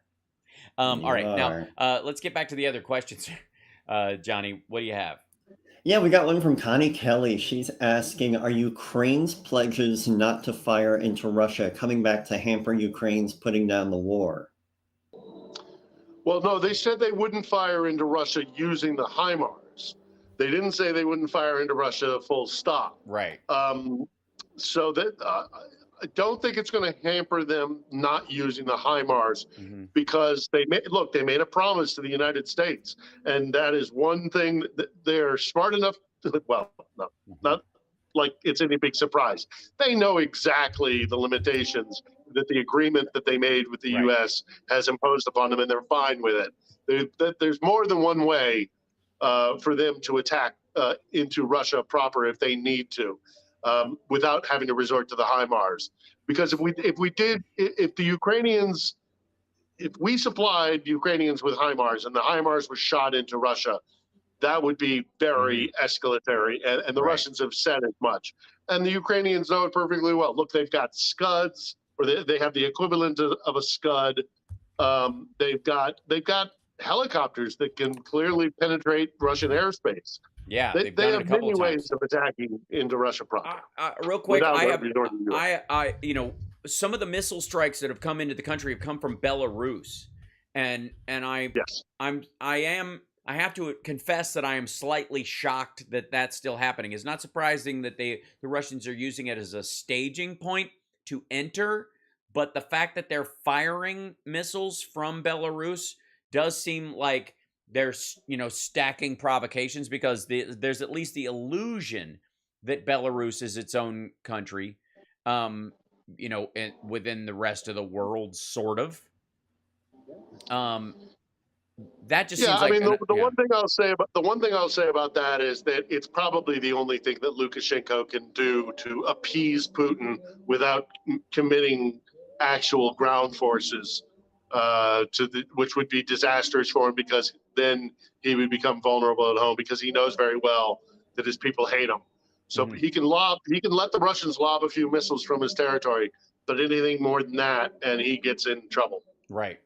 Okay, let's grab another question, Johnny Million. Yeah, from Betsy Milbach. She's asking, are they discussing the Brittany Griner prisoner swap on Channel 1? On Channel 1 they are. In Russia, I'm sure. In Ukraine, the Ukrainians are aware of it, but they've got bigger things to deal with, and it's not really their concern, frankly. But yeah, on Channel 1 in Russia, yeah, they're absolutely talking about it, and I'm sure with a certain amount of glee, because in some ways it is they set the narrative, and we. In order to get our people back, we agreed to let go of a very, very bad man. And we've discussed this in the past. What's his first name? I am torn about it, because I have been studying Victor Bout and he is an arms dealer. He is an awful person. He is the cause of a lot of suffering around the globe, directly by supplying weapons and instigating wars and giving weapons to very unscrupulous people. He's a bad guy, and he deserves to be in prison. And yet, at the same time, I feel so deeply for Wayland, the Marine, and for Brittany, that I want to see them both get. And there's a teacher as well. There's another American who we aren't discussing as much, but I want to see them come home. Yep. So I'm torn. I really am torn. But ultimately, if this is the deal that's struck, then, okay, I just hope it doesn't. I hope it doesn't lead to more Americans being taken, because they can then think that they can force our hand and get other people released. That's like, what about these Russians? What about these Russians? These KGB guys that were just nabbed in Florida. Right. Now, the next time an American travels to Russia, which I do not advise any American to do, myself included, right? And they get, nabbed on some baloney pretext, so that they can get their KGB guys out of Florida and sent home. I mean, the precedent has been set. That's why I'm uncomfortable with the Victor Bout exchange. But right. I also want our people to come home, and I feel very badly for them. So. Right. Well, I mean, I have two minds. Those two people, their human lives are more important than Victor Bout on a person-to-person level, and the mitigating the damage he can do now becomes a second job. So this has two factors to it. One I wouldn't want to have that conversation with somebody whose family was decimated by weapons that Bout sold. Unless you're winking and nodding and saying, "Look, he's going to be sent back next time. We're not capturing him." That's the other conversation that they're ultimately having, because he's the next time you see him, he's not going to show up in a war zone. He's not going to show up in a peacefully walking the streets in Berlin. He's going to be in a war zone if he's anywhere. If he ever leaves Russia again. No, Bout will never leave Russia again. Yeah. Just like the redhead, Anna Chapman will never leave Russia again. Right. They'll live very comfortable lives in Russia. They'll be considered national heroes, but they will maybe. Okay, look, let me step back from that a bit. Maybe they'll sneak out, on some little clandestine trip to the south of France, or to the. They'll go to Shanghai Disney they'll go to Shanghai Disney like Kim Jong-un, or they'll use what is it? But by and large, they are staying in Russia, because that's really the only safe place for them. And Bout is exponentially bigger than Anna Chapman or Maria Butina. They were henny traps. Bout is a bad guy who has blood on his hands, and a lot of people are going to want to have a swipe at him. And look, they're all going to be treated like heroes in Russia, and they'll be trotted out they'll get their own TV shows, they'll get documentaries, they maybe get a seat in the lower house of parliament in the Duma, they'll get a lovely summer home in Sochi. Right. They're not going to suffer. But they are pariahs. Yeah. And rightfully so. Johnny, let's grab another question before we have to get the we've got break. One from Maud Andrea Brower's asking, is China trying to do like Russia is with Taiwan, not wanting Pelosi to visit there? Hal, that's more in your wheelhouse. Right. Yeah, I think it's a lot of bluster. I think the problem is she needs this to bolster his credentials, because zero COVID and a bunch of other problems have really put him on shaky ground going into the fall, where he had a lock on this stuff, on control of China. They now have tanks in the streets pushing back on bank protesters in Hunan province. There are many Tiananmen squares going on all over the country. They are facing an internal economic collapse that looks that makes 2008 in terms of what it did to the United States look like a bounce check that you had the funds for, they just hadn't cleared yet, like that kind of thing. Like, it, by comparison, it's terrible, and he needs something to give him some sort of like nationalistic lift. So the idea that they would somehow, the problem he has is it's not Biden, or it's not the Department of Defense leadership, it's Nancy Pelosi. And so even though she's third in line, yes, she is, she's the Speaker of the House, she has this, but the visual that would happen across Chinese social media that would accompany, we made her not go. Everybody in China on Weibo and on WeChat is going to be going, she's an 86-year-old woman or something. Like, who is this? We don't really care. It's not like we kept her from landing. She was going to coordinate the Taiwanese attack on the mainland. Like, nobody's buying that crap. So it's a lot of bluster. It's a lot of wolf warrior garbage, but it's kind of all they got right now. they're in deep crap. It's bad. Yeah, and they've got to be, well, and from my side of things, they've got to be looking at the international reaction to Ukraine and thinking, well, you know, maybe, you know, when push comes to shove, the West sometimes can, you know, prop up and really show up. So, yeah. So let's grab another one, because I think we can grab another minute or so before we go. Yeah, Mr. Monster actually super chatted to ask, are the Azov really bad guys? Were there really Nazis in the Donbass, or is Russia the only bad guy? Help me understand. Oh yeah. Are there Nazis in the Donbass? Are there Nazis talking about in the Ukraine? Azov. He's talking about the Azov battalion. I got it. That kind of stuff. Yeah, I got it. Yeah. The Azov Brigade was cleared of a lot of the more extreme nationalist elements back starting in kind of 2015. Are there Nazis in Ukraine? Yes, there are Nazis in Ukraine, just like there are Nazis in Russia, just like there are Nazis in the United States of America.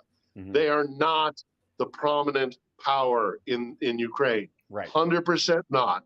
That is, it's like talk about the Charlottesville marchers with the tiki torches and saying, so should Canada invade the United States to purge it of the Nazis from Charlottesville? Right. Should France invade Britain because the British National Party, the BNP, exists? You know, take your pick. We can go down the list. There are Nazis in Ukraine. The narrative that Russia keeps hampering on is this concept of Ukrainian nationalism. And here I will say that there are a great many Ukrainian nationalists, but, and this is a very important distinction to be made, when the Ukrainians say I am a Ukrainian nationalist, it means I believe that there should be a nation state called Ukraine, because that has been denied to them for 500 years at least. When they say they're Ukrainian nationalists, they believe in a home, a place, a country called Ukraine. And the Russians are very smart because they study us very astutely, and they know that when Ukrainians stand up and say I'm a Ukrainian nationalist, alarm bells go off everywhere.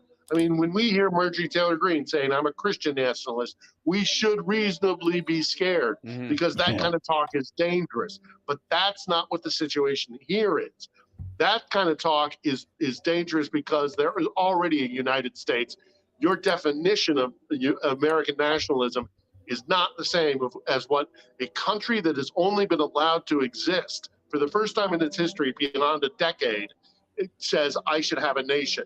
Those are two very different things, and the Russian propagandists know it, and they know how to use that kind of terminology to play into fears that there are, you know, an abundance of Nazis here, that they're extreme far right. They're not. They're lovely European folk. They want a democratic country. They want liberal democracy.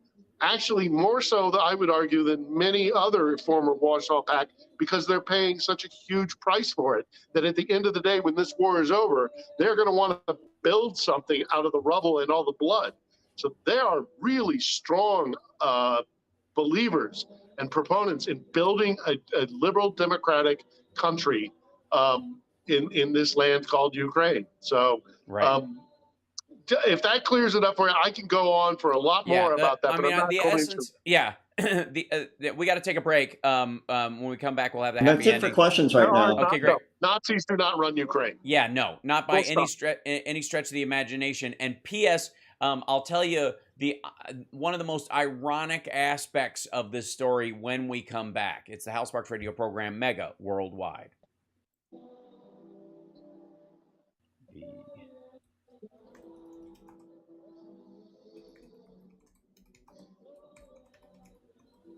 Well, that is the gift that just keeps on giving for the Russians. Yeah. This is there's all right, in Chicago we're good. Okay, cool. Let me know when we're coming back, and then if we can play the happy song when we come back, because since it's happening so well. My last happy song for a while. Mr. Monster, thank you very much for your answer. They said it helps them understand the situation a lot better. I can go into, look, if you're still listening, Mr. Monster, look, they try to run in the parliament. They got crushed. They don't have any, they got like less than 3% of the vote or something ridiculous like that. It's like talking about David Duke. In parliament. Right. It's like saying, it's exactly. It's like saying David Duke exists, so America is a Nazi country. Not only that, this is the equivalent of saying that because David Duke exists, the Mexican drug cartels have a right to invade the United States, because we're not even talking about a functioning government. Okay, thank you. That gives a crap. It is much more aligned with the cartels than it is with, Canada or even the Mexican government. We're coming back. Hold on one second.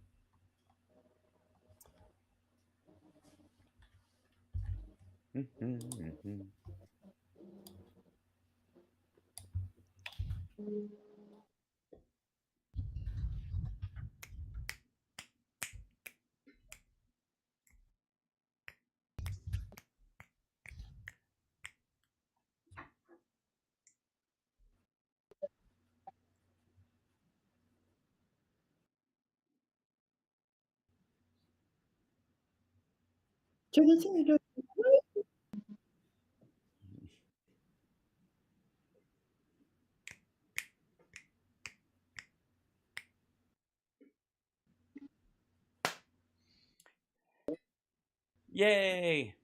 Yay! So, very exciting, and I'm gonna miss that. I'm so torn about going back. I mean, I have to do it. Don't worry, we do that anyways. We like when you're on the show. I know, but I'm gonna miss it. I don't know how these next 3 weeks. The Ukraine is gonna always be on my mind, but I got to go back. I have to. This has been 5 months. On Monday, it'll be officially 5 months I've been in Ukraine. Oh yeah, no question. By the way, on our way out of the last segment, in regards to our question about the Azov Battalion and the denazification and all that kind of story, there was a story that came out about 2 weeks ago, and I'm sure you know about this as well, Philip, that Russia has ordered this Jewish agency that's set up that's for the repatriation of Russian Jews who want to live in Israel or have dual citizenship or go back and forth. It has shut it down because they are afraid that Israel is insufficiently loyal, I suppose, to Russia or something, or is siding with Ukraine in this situation, and therefore that organization can't be trusted. So Jews that want to leave the country to go to Israel can't right now, and I don't know why anybody would want to come in other than to see relatives. Look, in normal circumstances, you go to Kiev or you go to some of the other cities around. Lviv, not so much, but you go to other cities, in particular Odessa and Kiev. You will see huge tours when things are normal and there isn't a war going on.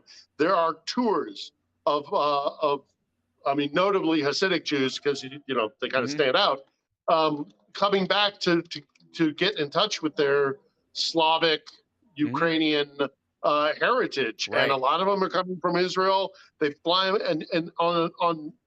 I mean, every time I have been to Ukraine, I have seen tour groups of Hasidic Jews getting in touch with their heritage. Right. I mean, I remember to say that they're Nazis. I mean, would they open programs? That not 5 minutes walk from me. There is a monument that I put in some of my vlogs to the victims of the Holocaust.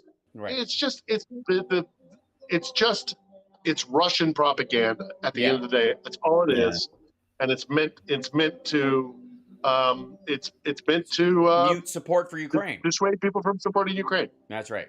By the way, like and subscribe, give a thumbs up, support the show if you can. We're in our last segment here in general, and I don't know if any other questions have come up, but I do have. Yeah, we got a couple more. Then hold on a quick second before. Let's get another question, but before we do, just so we don't do it at the last minute, I want to say to all of your listeners who are listening in Chicago and further abroad, and folks that are watching the stream and everything, I want to say I very much have appreciated your support over these last 5 months. It's meant an awful lot to me to have the ability to try and bring a little bit of sense to the madness of this war, and to share with you my love for this country and why it is we need to support this country as strongly as we possibly can, because it's a wonderful place. And I felt that support, and I felt the interest and the curiosity. So it's been a privilege. This is not me signing off. This is me saying, I'll see you in a few weeks, but I'll take the opportunity to say thank you to everybody, and keep supporting Ukraine. And even while I'm away, just know that this fight is a good fight. Yeah. And we need to be on the side of the Ukrainians, because what they're fighting for is the same thing that our founding forefathers fought for in 1776. There you go. Excellent. I agree. Kudos. And of course, Johnny Million, get to the question. So because we've got about 6 minutes. So Les is smilingly trying asks, I was going to come to Kiev in March of 23, but friends and family are trying to talk me out of it because they think it'll be too business. Not sure what that means, but March of 23, I would say, let's see what happens. Let's see what happens, say, going into November. Yeah, don't book your flights till Christmas. Don't book your flights quite yet. But, look, it might get to a point where even if there is fighting going on in the east, that Kiev might be manageable. But I would hold off on booking your tickets quite yet.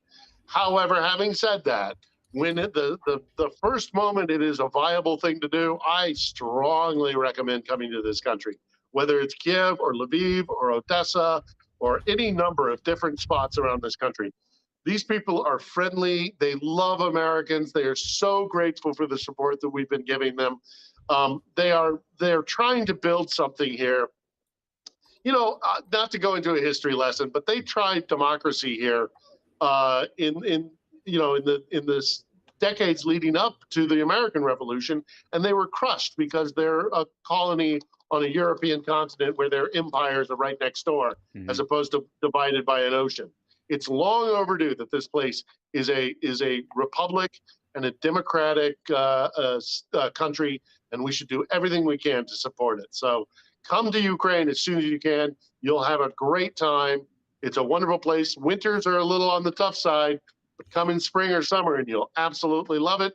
Get yourself some pickles, get yourself some vodka, get yourself some pig fat, walk through the forests, swim in the lakes. It's always about pig fat in the ocean. It's all good. It's all good. What do you mean? What is it about pig fat that isn't with you, Johnny Million? I think that's the real question. What have you got against projecting. pig fat? Allow me to project. I'm learning everything I have from Matt Gaetz. Right. Okay. Cool. Well, it's a strategy that works, however, temporarily. It's working really well for him. Yeah, it's got width but not depth. Let's. Do we have another question? Yeah, we've got one. It's kind of a general question that we've covered a bit, but Tim Farrell is asking, what do we know about the sanctions effect on Russia currently? Oh, yeah. They're getting worse. It is getting worse. It's continuing to go worse. They're smirking a little bit because they think that that Europe, as it goes into fall and winter, is going to be fighting amongst itself and maybe breaking their own sanctions because they'll be so desperate for oil and gas. I think they're going to be sorely wrong about that. I think the Europeans are going to stick by their guns far more than we could have imagined. But their economy is not doing well. And the longer this goes on, the worse it's going to get. And it is affecting your average everyday Russian, for better or worse. And ultimately, maybe it has to, because at some point, Putin's got to go. Also, real quick, there is a a couple of Russian vloggers that I watch to kind of get a barometer of where they are. And I've been watching them since the beginning of this. And a lot of them are like, will the sanctions, I'm going to the grocery and I'm going to buy what I bought a month ago and I'll buy what I bought a month before that and stuff. And there was this one guy who's one of these vloggers who goes, can you survive for US $2 a day in these different countries? And he's in Russia. He's originally Russian. And he used to be able to. And now he literally, like, he used to get a full day's food for about $2. You could, I mean, you cooked it yourself, but like noodles and one thing of protein and a bag of salad and some beverages, and it's about $2 US. Now he was able to, in his most recent one, get a green drink that was $1 that tasted like Drek, he said, and a candy bar. That was his meal for the day. Yep. A huge, I mean, he used to get 3 meals a day for the same amount of money. And that's a dude who plays with the idea of being able to afford it. He's doing it on purpose. There are people there who really do live like that. And it's bad. It was the prices of just some of the general groceries he was dealing with were up 56% month over month, not year over year. In the United States, we're dealing with 9% year over year, which Delta was this time last year, and now you know why. But month over month, a 56% jump. And they are, well, we're running out of time. We might answer a couple on the other side of the break, but we got to go on the air in Chicago. Thank you guys so much. Thanks, Chicago. Thanks, everybody who's listening. This is the HAL Sparks Radio program, Mega Worldwide. We'll see you next week. Mm-hmm.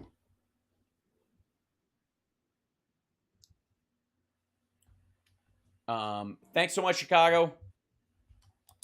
Thanks, Chicago. Yeah, thank you. And then you guys, I'll you try guys to stop in on my way through. Okay, excellent. Yeah, I'll line you guys up. And I'm going to hang up Chicago from this end. Yeah, good. I was able to do it. Oh my God, it worked. We made it. The hard part is over. So. I can't believe it. I'm so excited. Unreal. I just can't hide it. The U.S., by the way, Friday announced new sanctions against Russia. Yep. And new weapon shipments. That's right. Biden administration announced sanctions targeting Russia over its global malign influence campaign, which is, by the way, related, I have no doubt, to this, the indictment that they unsealed in Tampa. In a statement, Secretary of State Anthony Blinken said the new tranche of sanctions is separate and distinct from the broad range of measures the U.S. and its allies and partners continue to impose. It hit 2 individuals and 4 entities that support the Kremlin's global malign influence operations and election interference activities. They are monkeying with our system right now. Yep. And it's going to get worse, and they're going to do it. They're going to do it a lot more. Yep. Every American citizen, every voter should be aware, and I'm deadly serious about that. This isn't a joke. It's not isolated to a war in Ukraine. The Russians think that they are at war with us, and they're acting accordingly. And we better start taking that seriously. I mean, I'm not advocating that we go on to some sort of, footing, right, directly aggressive activity against Russia. But it's enough if we just recognize the threat because of how it is. And we have to be conscious of it. And every voter, as a participant in the democracy, needs to be aware of it. Yeah, if anybody's telling you not to participate or trying to get you to jag off from the regular, exactly what the Kremlin wants. They're either on board or on the hook. There's no. Now you're just saying that because you're so upset about Anna's mean words to you this week. Oh, she was very rough on me, and I'm still. She was so mean. It's true. So mean. It's true. I felt like professor of journalism who's never done a day's news gathering in her life. Right, and I felt like I died and gone to middle school. It was so. I was like everything old is new again. Ian off. I have to mention that because. That is one of the things. I mean, she may have done the occasional news packaging and stuff, but she's not a journalist. She's a pundit. Right. Which is... She doesn't... When is she ever... I have never known her to go out, get information, bring it back, package it in either print, video, audio, any format. Yeah, I agree. format. She's never done the job of news gathering. No. And yet she teaches a class on it. This is my little thing with all of them over there, except for a few of them. John Iadarola, I know, did his trip to the Arctic, for example. Right. But even Chink himself, Chink was an anchor. Right. To my knowledge, I don't think he's ever been maybe back in his youth he was a reporter for a blink. Reporting is a tough job, man. Yeah. Right. It's difficult. Yeah. You need to know what information to put. You're given a minute 45, a 2-minute 15-second package that's going to go on the nightly news. You need to go out, get the information, and then decide which of that information you're going to squeeze into that 2-minute 15 package, and what information you're going to leave out. So I get a little bit testy when all these people are the mainstream media lies to you. The mainstream media is playing in a format that doesn't allow for depth. It allows for very brief little packages. And that's difficult to do when you're out doing actual news gathering, which is why I'm not doing it. I'm doing this. I'm doing my vlogs. It allows me to do what I want. Right. But if I was still doing nightly news or CNN, you're limited by the format. It's not lying. It's not necessary. Look, there's unscrupulous people in every industry, but it's because news gathering is hard. And I don't think any of those guys, certainly not Hannah, has ever gone out and actually done the job. And yet they're perfectly willing to sit back and whine and opine and critique when they've never actually done the job. So, well, even still, but I'm sure you were deeply, deeply hurt, Hal. So I'm glad to see you've recovered. Well, I don't know that I ever will, honestly. No, it's just a burden you're going to have to live with now. They'll scar over. Those wounds will scar over, Hal. Right. But they'll always be with you. You're always so positive, and that's why it's why I need you here, because you kick my pessimism out the door. I will say I am fascinated by anybody who still pushes the don't vote or votes don't matter, or there's two legs in the same pair of pants, or the parties are the same, especially That's what the now. Russians love to hear. Oh yeah, it is exactly what they need, because by the way, they're backing both sides of that group against each other. Like you were saying about those two groups, you'll have like BLM and then gun toters for Jesus, and they basically literally will get into did that. They literally did that in Texas. They will get in both of their Facebook groups as fake people and go, we need to have an event on this one, and then we need to counter their event. We need to show up. They're going to show up at an event. Well, we need to counter their event, and then they'll basically drive both of these groups who wouldn't have necessarily crossed paths or given the illusion that they even fucking matter as base groups in some town or county or city, and it will blow up into this thing that ends up on the afternoon or the evening news because these two groups faced off when they never would have, like, you wouldn't have even entered your transom in any way. You wouldn't have been aware of it. They have a guy. There's a series of guys actually in Russia who are they're kind of global relations, kind of global security, what's in our international interest, that sort of thing, who are taught at Russian military academies, whether it's the Naval Academy or the Army. They're literally taught that our objective should be to sow civil war and discord. Discord. To sow disharmony in Western countries, because they look at democracy as a really sloppy, naive project, and that it's unmanageable, and ultimately you need to have a strong, central government, and you need to have these democracies are sloppy. So they're wrong, obviously. I mean, that's part of our strength, but to their mind, they're like, and because they're so sloppy, we can find a wedge issue to get in there, and then I don't care which side of the issue wins, as long as there's discord and we have them fighting amongst themselves. They'll have a civil war and they'll break up, and that'll be good for us. That's their mentality. So they're going to be doing it in November. They're going to do it all the way up until 2024. It's nonstop, 24/7. They have sleep. We're finding sleeper cells from decades ago, for God's sakes. Yeah, You know, there are we 12 need to recognize the Russians see us as their primary enemy on the world stage. There was a brief window in the 90s when the collapse of the Soviet Union happened where maybe everybody thought there was another way forward. But those days are long gone. Right. The Russians see us as their enemy, and they act accordingly. And so every American, every participant in a democracy, if you're not an American, be aware the Russians are trying to destabilize you. Well, it's what they do. And also at the same time, the Chinese are as well. They're just not as good at it. Sure.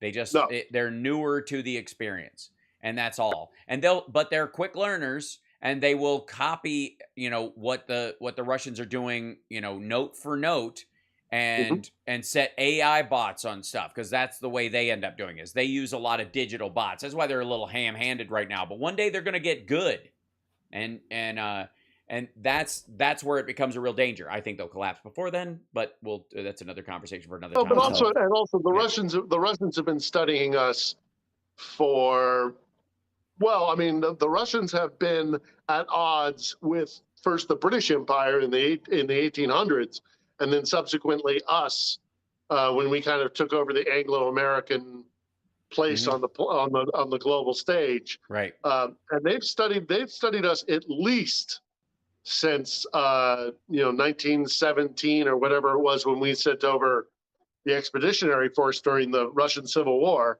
And they've always looked at, look, the Russians see America as their primary enemy, and they have for over a century, and they've studied us meticulously.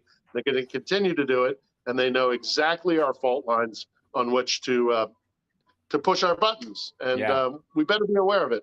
Agreed.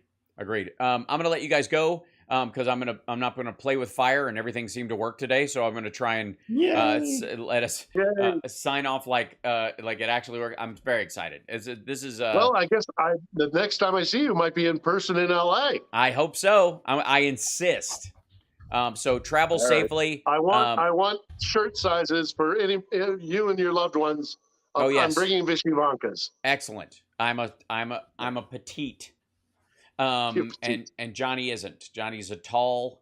I'm a tween. Tall tween. You're a tween, right? Like tall and narrow, I think is the official. I don't know how you say that in Ukrainian, but that'll work. Anyways, I adore both you guys. Thank you guys for joining me today. It's super great. You. And great everybody work follow today on the Ninja. Yes, I know. See, hope to see you while I'm in the States, but if not, I'll be back in about 3 weeks' time, and we'll pick up where we'll make it happen. We'll make it happen somehow. Yep. All right. Take care of yourself. Take care of somebody else. Guys. We'll see you guys. Okay. Bye. Bye. Yay. Thanks. Oh, look at that. Hold on 1 second. My camera's way off, and I got to let those guys sign off. There we go. Hi. Off they go. Look at that. It worked. I can't believe it. Now it's beautiful. I can't know how it works. Holy smokes. No, we did the happy song. We played the happy song on the last quarter of the show. This is this was the over part of the show. We did it. I promise. Roll back. There you go. Huzzah! I'm so excited, guys. I'm gonna not play with fire and sign off because this works. Now I've got to set it up on my laptop that I travel with, and hopefully if this works each time, oh boy, this is gonna save me some hassleages. The stream didn't hear CPT. Okay, you didn't hear CPT. Okay, that I can fix. Okay, yep, I know what the problem was, and I will fix that. Thank you for letting me know. I appreciate it, because now that I know that it works, and they were the least of my worries, I will fix it so that we can take callers next time. I will solve that right after I hang up with you guys. So that should be enough, I hope. Right? Okay. Anyways, appreciate you guys. Thank you so much for joining me today. Thank you guys for the support so much. The super chats today. I can't. It's very heartwarming. And I can't tell you how much I appreciate it. It's what keeps us on the air and doing the show. I've been doing the radio show in Chicago for free for 12 years now. And it's nice to have a a modicum of support from listeners. So thank you guys. I really appreciate it. And I will see you guys on Monday. Take care of yourself and take care of somebody else. Okay, bye.